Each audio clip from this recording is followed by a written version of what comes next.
Assalamualaikum warahmatullahi wabarakatuh. Waalaikumsalam. Waalaikumsalam warahmatullahi wabarakatuh. Bismillahirrahmanirrahim. Alhamdulillahirabbil alamin. Allahumma demining pangeran ingkang asih maring umate, jala wa ajaluhu ingkang agung, ingkang maha suci, ingkang nyukani ganjaran dumateng umate kang damel amal kesayan. Amung Gusti Allah Subhanahu wa taala ingkang kuasa jodoh pati ora kena den singkiri pinanggih manusia nom kelawan tua. Selawat lan salam mugi kacurah dumateng junjungan kula panjenengan sedaya, guru kula panjenengan sedaya, nggih punika Kanjeng Nabi Muhammad sallallahu alaihi wasallam, kairing para keluarga ini pun, para sahabatipun, Khulafaur Rasyidin, ya, para tabi'in, para ulama wassolihin, lan mugi kula panjenengan sami kalebet umatipun ingkang angsal sapaah saking Kanjeng Nabi Muhammad teng dinten yaumil kiamah, amin amin ya robbal alamin.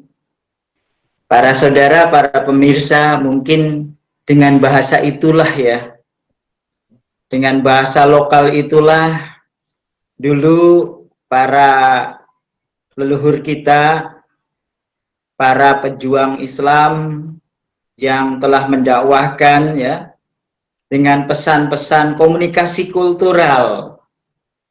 Jadi saya sengaja membukanya dengan tidak memakai bahasa Arab. Alhamdulillahirabbil alamin wassalatu wassalamu ala asrafil anbiya'i wal mursalin ya, dan seterusnya. Tapi saya mencoba mungkin komunikasi seperti yang tadi saya awalilah sebagai salah satu komunikasi dakwah daripada leluhur kita dahulu. Jadi pertama-tama kita memanjatkan puja dan puji syukur kehadirat Allah Subhanahu wa taala atas nikmat karunia-Nya sehingga kita semua sekarang bisa berkumpul ya, dalam sebuah acara yang insya Allah membawa manfaat dan barokah dunia akhirat. Dan semoga selawat salam tetap tercurah kepada junjungan kita, sang penunjuk jalan ya, yaitu Kanjeng Nabi Muhammad Sallallahu Alaihi Wasallam. Bapak Ibu yang berbahagia, pertama-tama saya terima kasih kepada Mas Nukman Sumantri selaku moderator, kemudian salam hormat saya kepada Pak Salman Iskandar yang sudah panjang lebar ya, panjang lebar bercerita terkait sejarah ya, jejak-jejak sejarah Islam di Nusantara, khususnya di wilayah Cirebon. Mungkin dalam kesempatan ini saya mau mencoba mengkajinya dari perspektif atau pandangan berbeda ya. Meskipun saya juga biasa mengkaji sejarah dengan dasar-dasar arsip ataupun buku-buku ya yang terbit, terregister di Perpustakaan Nasional. Namun saya coba untuk mengangkat masalah Islam di Cirebon dengan perspektif yang dibuat atau yang telah dilakukan oleh leluhur kami secara turun-temurun.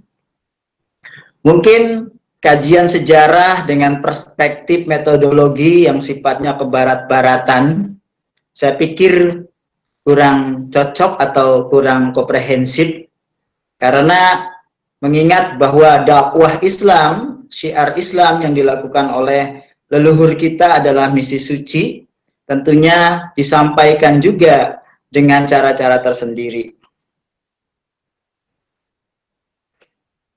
Dalam perspektif kebudayaan, untuk mengkaji dan menyelusuri jejak-jejak Islam, ya, terutama di Cirebon, sebagaimana kita tahu bahwa Cirebon ini sebuah daerah yang sangat unik, ya, berada di pesisir, kemudian berada di perbatasan kutub, ya, budaya Jawa, ya, di sebelah timur, dan budaya Sunda atau Kerajaan Pajajaran di sebelah barat pada abad-abad ke-15-an, ya. Terkait perspektif budaya, punya cara tersendiri leluhur kita ini untuk menceritakan sejarah kehidupan masa lalunya, ya. Sejarah kehidupan masa lalunya punya cara tersendiri, ya, baik itu secara lisan dan baik itu secara tertulis. Namun sayangnya dalam kajian-kajian sejarah itu banyak yang diangkatnya yang secara tertulis berdasarkan bibliografi atau bahan-bahan yang ditemukan. Justru kearifan kita, cerita tutur, lisan, kadang di dalam sejarah dianggap sesuatu yang sifatnya bukan primer, tetapi sudah sekunder bahkan tersier. Masyarakat Cirebon dalam menceritakan masa lalunya, terutama dalam hal islamisasi Tatar Sunda atau islamisasi wilayah Cirebon dan sekitarnya, itu secara metodologi tradisional dapat diceritakan dengan berbagai macam metodologi, ya. Yang pertama, mungkin metodologi dari leluhur kami itu sangat komprehensif dibandingkan dengan metodologi barat, maaf ya, yang diajarkan di kampus-kampus. Karena dalam metodologi leluhur kami bukan saja aspek-aspek materi, non-materi pun dibahas di dalamnya. Jadi untuk bercerita tentang bagaimana perjuangan leluhur kita dalam mendakwahkan Islam sehingga Cirebon dikenal, ya, masa kini sebagai kota wali dengan pusatnya di Astana Gunung Jati. Kini masih ada keraton-keraton di Cirebon sebagai peninggalan pada masa lalu, masa berjaya ketika Islam, kerajaan Islam Cirebon masih memimpin berkuasa di tanah ini. Sejarah Cirebon, ya, pertama, ya, bisa disebut ada yang disebut sejarah Lugu. Jadi sejarah Lugu itu adalah sejarah umum. Kontennya boleh diketahui dari anak SD, SMP, SMA, dan universitas. Biasa saja. Yang kedua, penyampaian masa lalu. Masa lalu dari kehidupan leluhur kita juga disampaikan dengan cara sejarah rangkep. Apakah itu sejarah rangkep? Sejarah rangkep adalah, ya, sejarah lugu atau sejarah umum yang dirangkepi dengan pendapat-pendapat dari sumber lain, ya, semacam footnote lah, semacam footnote, ya, untuk melengkapi. Kemudian ada juga metodologi Pararaton ini adalah bagaimana kita mempelajari berdasarkan kisah-kisah, ya, dinamika pemerintahan yang ada di Cirebon. Dari masa Pangeran Walangsungsang Cakrabuana, kemudian juga masa Sunan Gunung Jati, dan seterusnya masa Sultan-Sultan Cirebon. Kemudian metode yang keempat adalah sejarah rantai. Apakah itu sejarah rantai? Ini penting disampaikan. Sejarah rantai adalah sejarah genealogis yang berisi silsilah daripada tokoh-tokoh sejarah itu sendiri. Jadi kalau di sejarah umum bisa disebutkan bahwa bisa saja ya Raja Pangeran Panembahan Girilaya sebagai Raja Cirebon terakhir ketika meninggal dunia, putranya ada 3, yaitu Pangeran Samsudin Martawijaya yang kemudian menjadi Sultan Sepuh yang pertama, Pangeran Badriddin Kartawijaya yang kemudian menjadi Sultan Anom yang pertama, ya, dan Pangeran Wangsakerta. Namun dalam sejarah rantai atau sejarah geologis, saya periksa, ternyata putranya bukan 3. Ada rantai yang membuktikan bahwa putra beliau ada 16. Ada yang membuktikan bahwa putra beliau secara genealogis ada 18. Jadi seperti itu. Kemudian metodologi yang kelima adalah kita sebut babat Cirebon. Apakah babat itu? Babat adalah cerita para leluhur kita dengan berbagai kelebihannya ketika awal pertama kali syiar Islam dengan cara membangun padukuhan atau desa-desa yang pertama kali yang kemudian ya berbaiat kepada Sunan Gunung Jati menjadi sebuah wilayah yang disebut Cirebon. Jadi tentunya dalam babat Cirebon ini ya yang diceritakan adalah kelebihan tokoh, ya, kelebihan tokoh. Artinya tokoh itu mempunyai kompetensi yang sangat luar biasa, baik itu secara pemerintahan, keagamaan, ataupun pengobatan. Karena nanti juga bisa ada riwayat bahwa penyebaran agama Islam juga selain melalui perdagangan, perkawinan, ya, bisa juga melalui pengobatan. Kemudian ada sejarah Cirebon Kawedar. Sejarah Cirebon Kawedar itu adalah sejarah Cirebon yang membahas, ya, memaknai, ya, secara simbolis. Contoh yang disebut sejarah Cirebon Kawedar, misalkan Masjid Agung, ya, Sang Cipta Rasa dibuat dalam waktu sehari.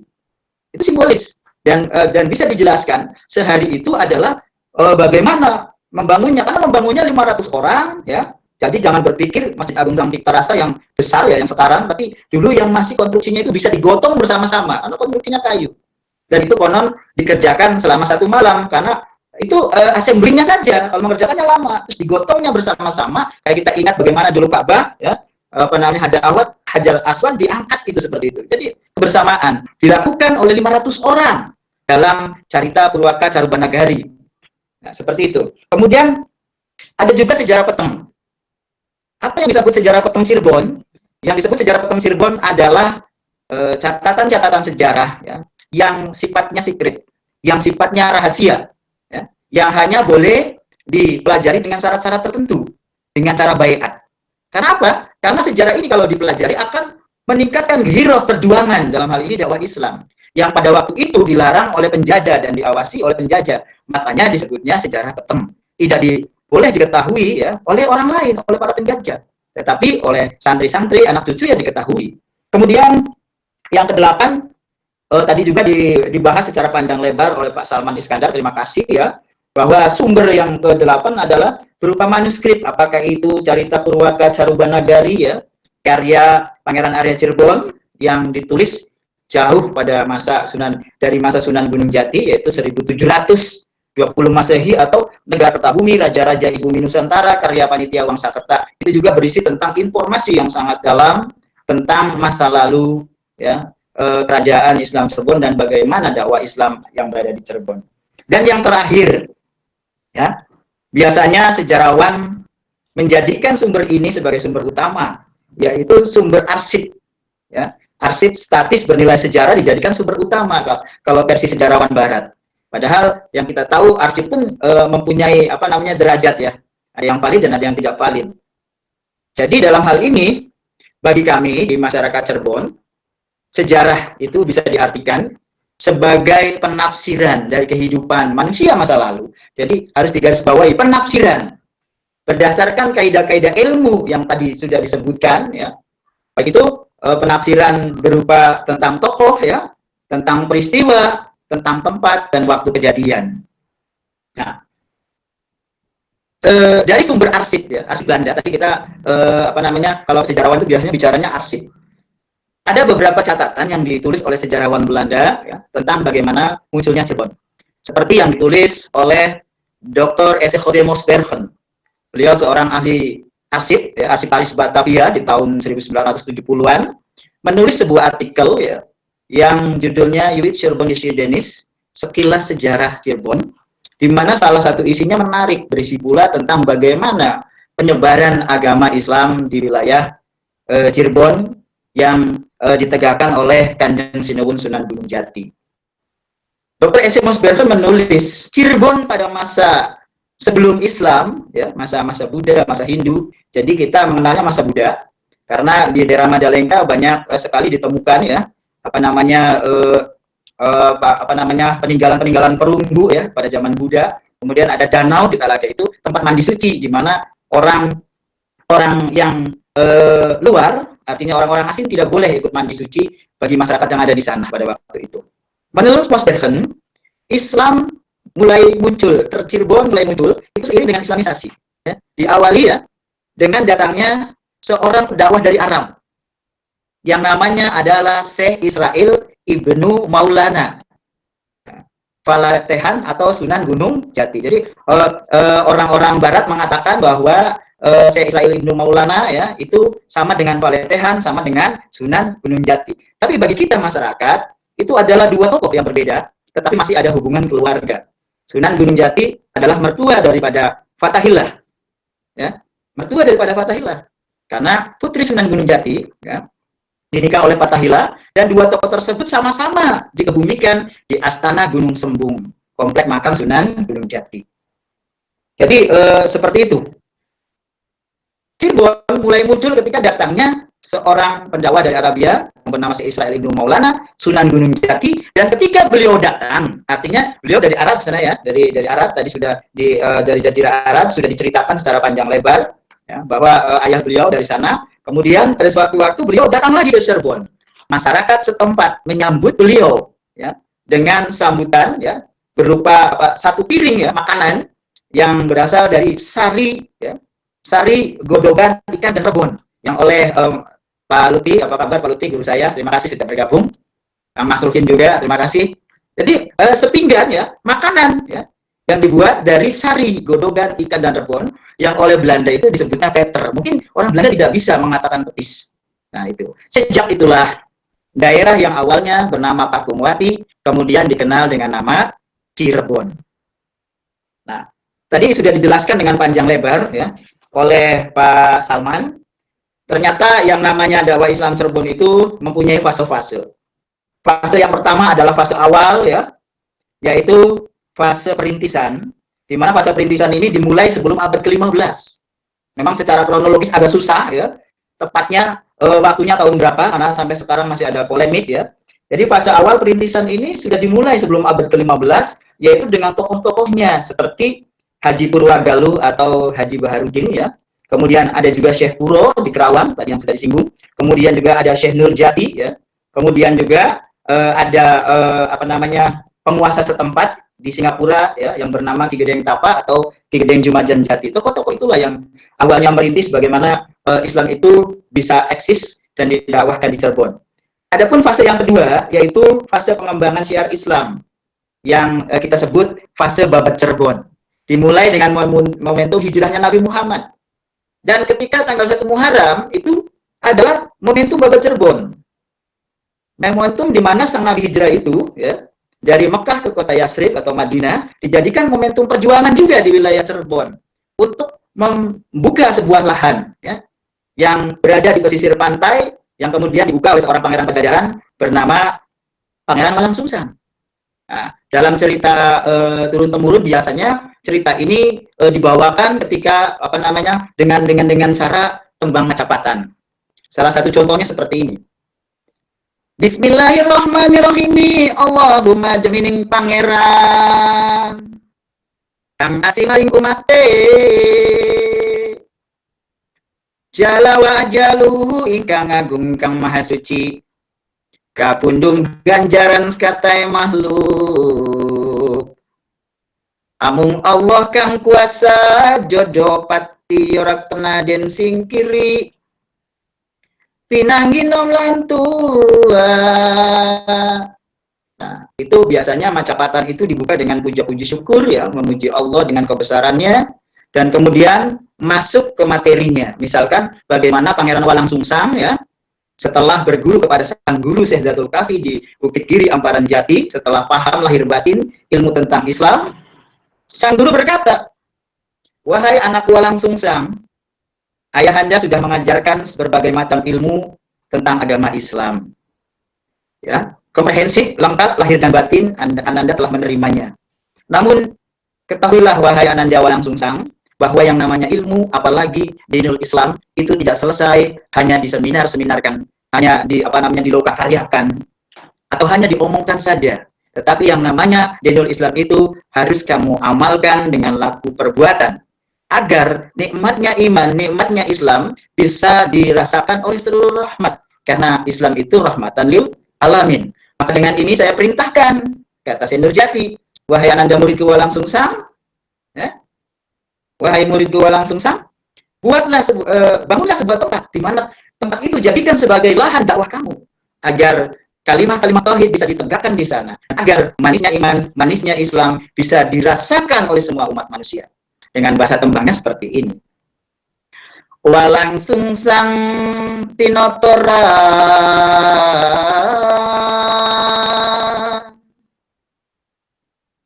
sesanti Sedatul Kafi sedaya uskaleksanan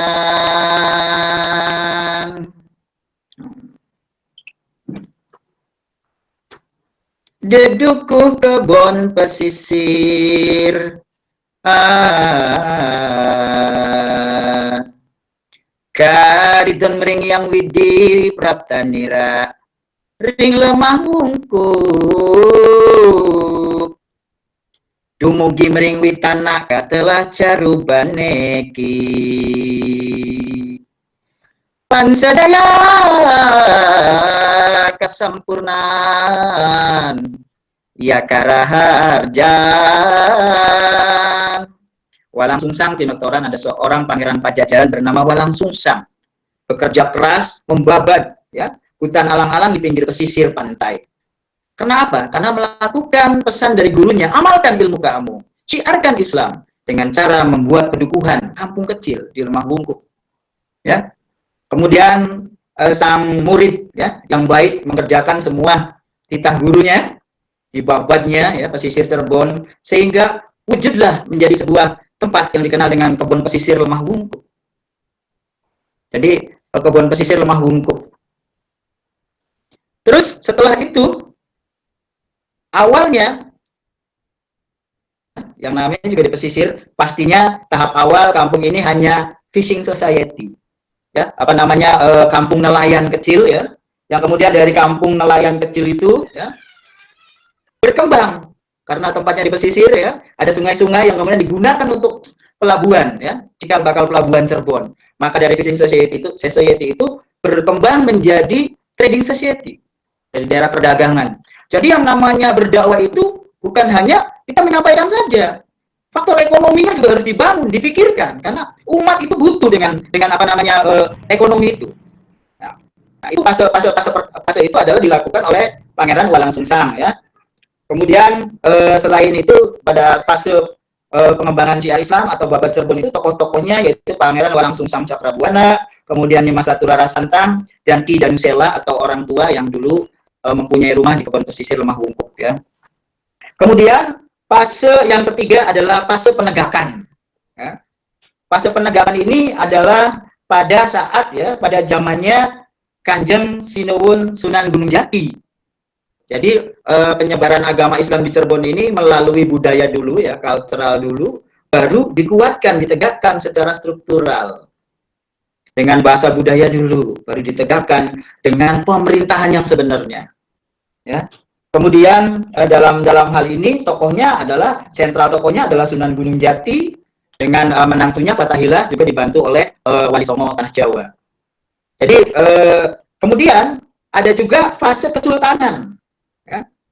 Jadi perlu dijelaskan pada fase masa Sunan Gunung Jati ini adalah fase puncak ya.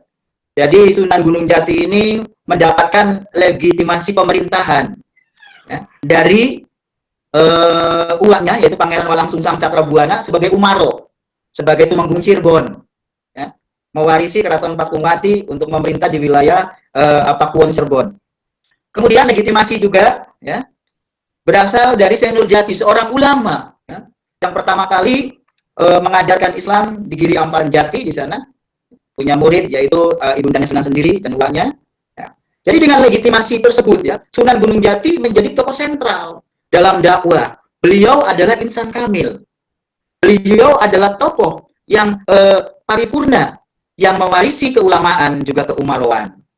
Ya. Jadi keulamaan dan keumaroan diwarisi oleh Sunan Gunung Jati dari Syekh Nurjati dan uaknya Pangeran Walangsungsang Cakrabuana. Nah, dari legitimasi inilah kemudian Syekh Syarif Hidayatullah atau Sunan Gunung Jati, ya, menegakkan Islam dengan cara memproklamirkan bahwa Cirebon merdeka berlepas diri dari kerajaan induk Pajajaran, dari kakeknya sendiri. Ya.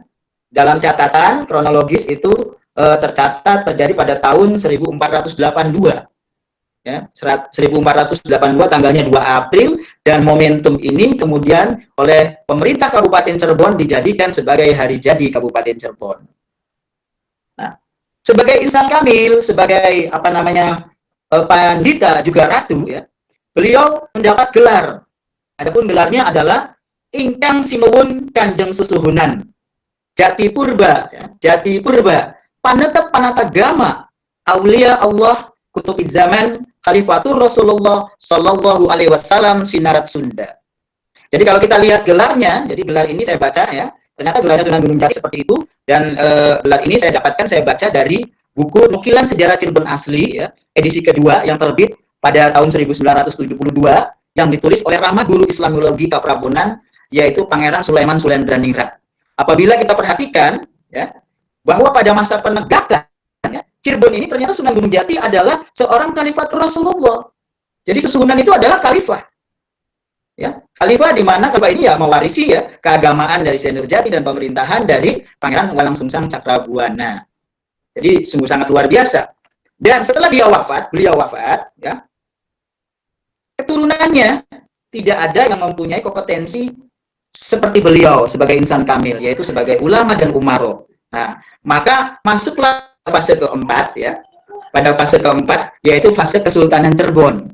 Di mana pada fase ini anak keturunan Sunan Gunung Jati diberikan tugas, ya, dan wewenang seperti Sunan Gunung Jati. Dengan inisiatif Sultan Banten, ya. Kemudian dengan inisiatif Sultan Banten, kemudian terbentuklah Kesultanan Kasepuhan dan Kesultanan Kanoman. Dan ada juga Panembahan Cirebon. Jadi Kesultanan Kasepuhan ini adalah representasi dari warisan Sunan Jati yang berkenaan dengan pemerintahan atau keumaruan. Dan Kesultanan Kanoman, ya, itu adalah representasi daripada warisan Kanjeng Sunan Gunung Jati sebagai ulama. Sehingga dari Keraton Kanoman nanti kelak, ya, keturunannya akan keluar membuat atau membangun pesantren-pesantren di wilayah Cirebon. Itu banyaknya dari Kesultanan Kanoman. Nah, posisi seperti ini adalah salah satunya berkiblat atau mengembalikan dari ajaran Pajajaran itu sendiri sebetulnya, yaitu ajaran Tritangku Dibuana, bahwa sebuah negara itu, ya, harus ada Prabu, ya, harus ada Resi, dan harus ada Rama. Prabunya itu di Kasepuhan, ya, dengan gelarnya Sultan Samsudin, ya, Matahari, dan untuk keumaruannya dengan gelarnya itu Sultan Badruddin Bulan. Jadi yang namanya aktivitas politik pemerintahan itu di siang hari. Nah, inilah filosofi dari arti-arti jabatan itu. Kemudian ibadah itu biasanya dilakukan pada malam hari. Ya, keagamaan itu banyak dilakukan pada malam hari. Dan untuk menyeimbangkan antara umaro dan ulama, di Cirebon ada juga yang namanya Panembahan Cirebon atau Rama, yang pada waktu itu, ya, dipegang oleh Pangeran Wangsakerta. Nah, sebetulnya tentang perkembangan Islam Cirebon ini banyak sekali yang harus diterangkan. Bagaimana fase-fase leluhur kita menyebarkan agama. Tentunya yang namanya dakwah itu harus dengan komunikasi yang baik, yang bisa dimengerti oleh masyarakat setempat pada zamannya. Ya, pada zamannya. Kalau sekarang kan dakwah mau ngerti mau enggak, bolehlah pakai bahasa Arab dan lain sebagainya. Kalau sekarang sih memang harus, karena sudah banyak yang pelajari. Tapi bagaimana kalau kita mundur 5 abad yang lalu? Secara keyakinan, ya, masyarakat juga belum kuat. Ya, secara budaya memang juga perlu waktu perlu strategi agar mereka menerima dakwah Islam. Maka untuk dapat menerima dakwah Islam, pertama kali dibuatlah yang namanya tajuk Jalagrahan ya, oleh Pangeran Walang Sungsang. Kenapa nama-nama tempat ibadah di Cirebon itu tidak pakai bahasa Arab seperti tajuk Al-Furqan, Al-Kausar dan lain sebagainya? Justru inilah adalah strategi dakwah. Jalagraha, Pajalagrahan. Pa itu menunjukkan tempat, jala itu air, graha itu bangunan atau rumah. Jadi bangunan atau rumah itu adalah bangunan untuk beribadah, di mana salah satu syaratnya itu adalah toharoh, bersuci. Jadi diawali bersuci dulu, makanya tajuknya Jalagraha. Jalagraha. Nah, Jalagraha juga masyarakat setempat itu menyebutnya pejah graha. Pejah itu artinya wafat atau meninggal, ya. Graha itu adalah rumah. Jadi yang namanya tajuk Jalagraha itu adalah tempat di mana ya kita ini meninggalkan raga kita, jiwa kita ini hanya taqarrubullah, beribadah kepada Allah di tempat itu dengan syarat bersuci. Makanya Jalagraha ada airnya. Sebelum nanti ada Masjid Agung Sang Cipta Rasa. Bagaimana? Kenapa namanya Sang Cipta Rasa? Tentunya yang namanya Islam, ya, ajaran Islam itu ajaran yang sangat agung, ya, sangat luar biasa, sangat universal, sangat manusiawi. Nah, sehingga keagungan Allah, kemahaesaan Allah, kemaharajaan Allah, ya, itu bisa dirasakan ketika berada di sana. Jadi berbeda. Kalau di masjid Jalagrahan, Pajalagrahan itu biasanya bahasanya mengajarkan doa-doanya, ya, dengan cara pujian, dengan bahasa Cirebon. Tetapi di Masjid Agung Sang Cipta Rasa sebagai masjid negara, ya, negara Kasunanan Cirebon pada waktu itu, dalam peribadatan adalah sesuai sunnah Nabi Muhammad SAW. Khotbahnya dengan bahasa Arab, rukunnya semuanya dengan bahasa Arab. Itu meskipun namanya Sang Cipta Rasa, dan itu berlangsung sampai sekarang. Nah, kemudian dalam hal dakwah juga dengan pendekatan selain perkawinan, ya, ada beberapa istri dari Sunan Gunung Jati dalam hal dakwah ini, ya. Nanti dengan perkawinan, maaf, waktu saya masih berapa menit lagi?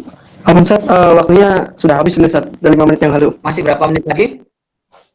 Sudah habis sebenarnya Ustaz, maka kalau mau diselesaikan Ustaz. Oke, ya ini kalau closing penting ya. Jadi kalau kita perhatikan dari perjalanan orang tua kita dulu ya, bahwa strategi syiar Islam di Cirebon itu melalui pesantren yang dipelopori oleh Syekh Guru, kemudian Syekh Nurjati, kemudian juga perdagangannya dalam ini ya, Ki Majan Jati, dan juga cucunya yang bernama Walang Sungsang, ya. Kemudian juga dengan kesenian, ya. Dakwah kita itu awalnya dengan kesenian. Jadi yang namanya dakwah itu kan mengajak orang. Kalau sekarang enak pakai SMS bisa kumpul, tapi bisa bayangkan tidak ketika 5 abad yang lalu bagaimana caranya mengumpulkan orang, yaitu dengan bunyi gamelan. Ada namanya gamelan sekaten. Jadi pada saat itu sangat digemari di tabula gamelan sekaten pada saat-saat tertentu, ya. Ketika sudah pada kumpul, pengen lihat terus apa yang menjadi HTM-nya, bayarannya, yaitu membaca 2 kalimat syahadat. Setelah membaca 2 kalimat syahadat, selesai sekatenan, disitulah Syekh Syarif Hidayatullah, ya, Sunan Gunung Jati dan para wali berdakwah, menyampaikan pesan-pesan dakwah.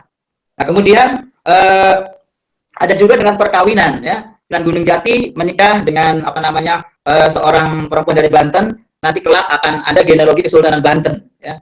Kemudian juga di wilayah Priangannya seperti Sumedang nanti ada keturunan Sunan Gunung Jati, ya, yaitu Pangeran Santri dan seterusnya. Kemudian dakwahnya adalah dakwah menegakkan pemerintahan, yaitu dengan cara membentuk, ya, mewujudkan Kesultanan Cirebon dengan pusatnya di Masjid Agung Sang Cipta Rasa.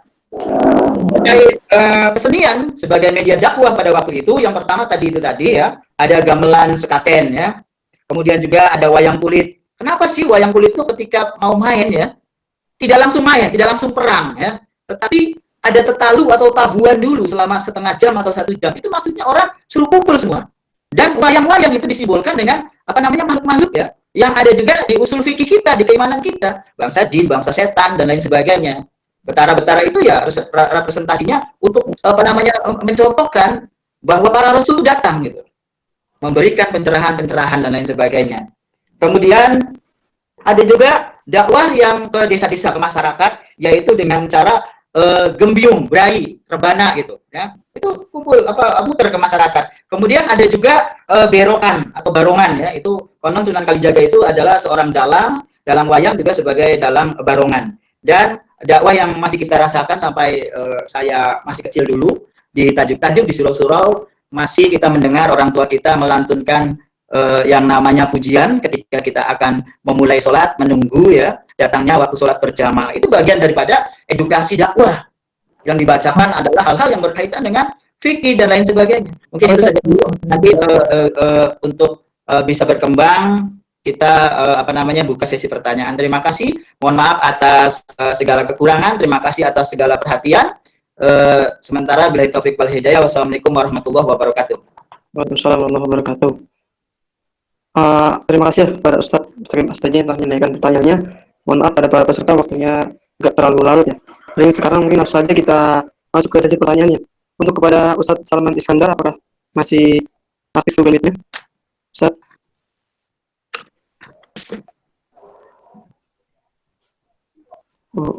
Ustadz Salman Iskandar masih aktif, Ustadz, Google Meet-nya? Oke, belum ya.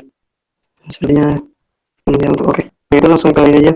Kita ambil pertanyaan yang ditujukan kepada Ustadz Mustaqim dulu ya. Oke. Sebentar. Jadi ada pertanyaan kepada Ustadz Mustaqim ya. Pertanyaan dari Nabil Sabta Prayoga. Pertanyaan untuk Ustadz, dengan metode menyampaikan sejarah yang disampaikan, ada kemungkinan terjadi distorsi ya saat zaman kolonial. Mungkin selain metode petang, manuskrip, dan arsip, bagaimana memastikan bahwa tutur sejarah yang disampaikan itu benar? Apakah metode tersebut ada pengkurasian semacam ilmu sanad? Mangga Ustadz dijawab. Ya. Dari Nabil. Ya baik ya. Jadi tentunya yang namanya sejarah adalah sebuah penafsiran ya, dengan sebuah metode tertentu ya, metodologi tertentu agar penafsiran ini tidak ngawur dan mempunyai nilai ilmiah ya. Jadi memang agak sulit untuk bagaimana kita bisa tahu derajat dari sanadnya ya, karena tradisi kesejarahan kita itu bukan tertulis tapi tutur yang tadi kita sampaikan ya, baik itu berupa dengan tembang macapat dan lain sebagainya, yang kadangkala penciptanya itu tidak dituliskan atau anonim gitu, karena itu milik masyarakat. Jadi seperti itu. Jadi tradisi dulu itu banyaknya mendengar dan mengingat, karena ya sarana tulis masih sangat terbatas. Namun ya intinya sesuatu hal yang benar itu apakah dari babat misalnya salah. Jadi beginilah gampangnya seperti ini ya. Kalau kita ingin mempelajari ya, sejarahnya Nabi, pasti kita membaca buku Qisasul Anbiya, betul ya? Atau kita ingin mempelajari sejarahnya daripada wali ya, tentunya kita harus membaca kitab Qisasul Auliya ya. Dan apabila kita pengen mempelajari bagaimana perhidup ya, perjuangan daripada Kanjeng Nabi Muhammad SAW, tentunya kita harus mengkaji Sirah Nabawiyah. Ya, babat itu bisa identik dengan Sirah Nabawiyah versi Cirebon. Ya, bukan Sirah Nabawiyah, tapi Sirah Aulia versi Cirebon. Jadi kisah wali di Cirebon itu ya babat Cirebon. Jadi bagaimana babat itu memberikan pelajaran kepada kita. Coba bisa dibayangkan tadi, walang sungsang tinotoran seorang pangeran. Walang sungsang mau bekerja. Artinya pesan edukasi yang ada di dalam syair itu ya, bahwa kita manusia itu harus bisa menampilkan dari kemampuan kita sendiri. Tidak boleh bergantung kepada ayahandanya raja besar. Ngapain juga anak raja harus totor alas, harus macul, kan seperti itu. Pertanyaannya cukup banyak. Jadi seperti itu.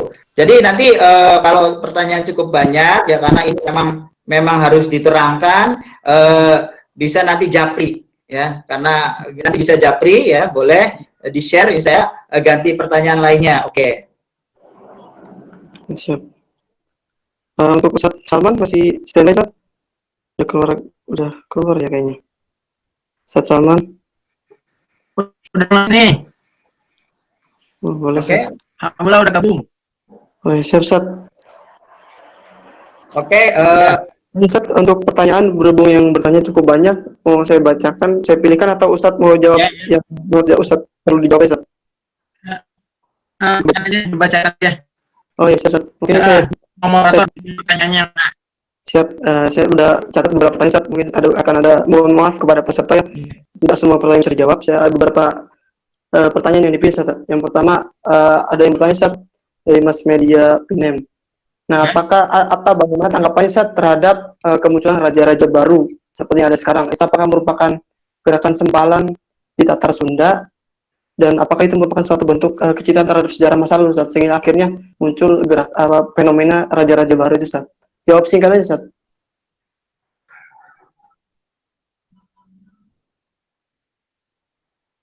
Keluar lagi ya Ustaz Salman. Baik, kalau misalkan beliau belum terhubung, saya mau mencoba ya menjawab berbagai macam pertanyaan yang sangat banyak ini. Yang pertama dari Kiai Mas Ruhin ya, izin dari Kiai Mas Ruhin. Pertanyaannya bagaimana dengan peran Syekh Datul Kafi? Apakah Syekh Datul Kafi itu ada nama lain dari Baba Cirebon? Jadi tentang tokoh ini ya, ada yang menamakan bahwa Syekh Datul Kafi itu sama dengan Syekh Nurjati ya.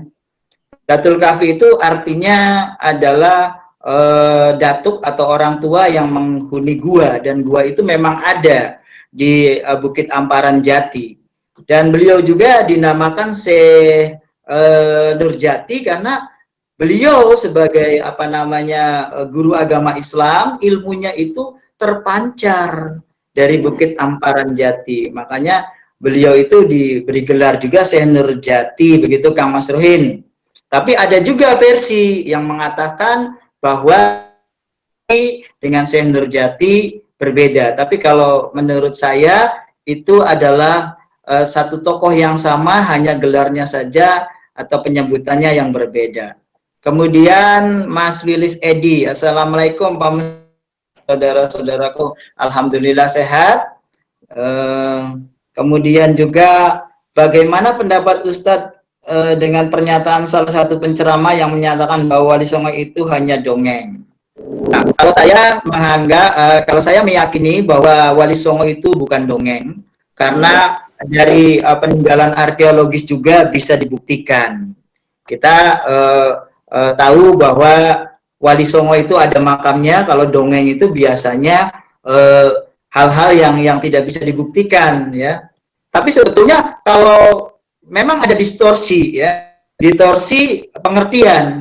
Saya pernah menjadi narasumber di PAUD ya, bahwa salah satu metode mengajarkan kepada anak didik itu dengan cara dongeng ya. Tapi di satu sisi ya, misalkan di Kamus Bahasa Indonesia adalah pengertian dongeng itu cerita fiktif, cerita rekaan, isapan jempol. Apakah mungkin orang tua kita dulu ya, dongeng itu berarti ibaratnya membodohi kita gitu?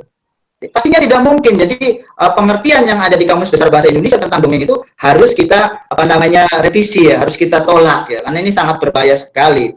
Dongeng itu bukan cerita fiktif, tapi dongeng adalah sebuah metode daripada leluhur kita untuk menyampaikan ide-ide, gagasan, dan ilmu pengetahuan dengan anaknya supaya lebih akrab ya. Jadi dengan cara menjelang tidur dan lain sebagainya. Jadi dongeng itu bukan cerita fiktif atau berita bohong atau gosip. Metode leluhur kita untuk menyampaikan nilai-nilai yang bisa berpengaruh baik bagi pendidikan masa depan anak-anak kita, dan kita sendiri bisa mengambil ibrahnya.